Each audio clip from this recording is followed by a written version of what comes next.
Good morning.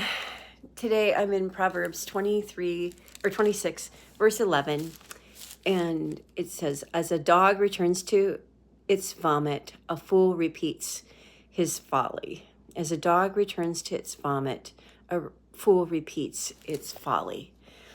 So this reminds me of a definition we use in AA for insanity.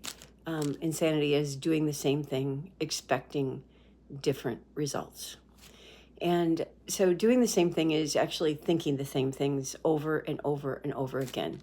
I know for me personally, when I needed to quit drinking, I had to give up the insanity of thinking that if I just had an ability to manage my drinking, my life would be better. If I could be a normal drinker, my life would be better. I had to give up that illusion of if if I could just drink, then I'd have a better life. Drink without consequences, then I would have a better life. Just an insane thing, because I had spent 29 years relapsing with alcohol, and every time I would pick up, I would have some worst case scenario. And finally I had, my worst case scenario, hopefully, God willing, from the, back when I was in my 40s. And that's what made me stop, because I got to change my thinking. I was like, no, I'm afraid of that. I can't do it anymore.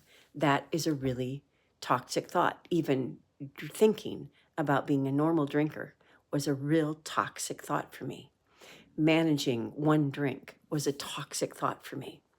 What I needed to do was just stop and start over. Stop. I can't think about drinking. It's just like, nope. As soon as I had a vision of drinking or thinking about it or romancing the thought of a glass of wine, I had to just stop and start a different pattern of thinking. So, do you have a toxic thing going on in your head? Stop and start anew. Start a different thought. Take every thought captive and make it obedient to Christ. You recognize your toxic thoughts. You know exactly when they come in. And so just be inspired today to stop. Don't let it be an insane way of thinking today. Just take every thought captive and make it obedient to Christ. And don't be a fool. Don't be a fool, doing the same thing over and over again. Put on your faith first. It's because when you put on your faith, you're truly fit for anything. So be fit, be blessed, have a phenomenal day, and take every thought captive.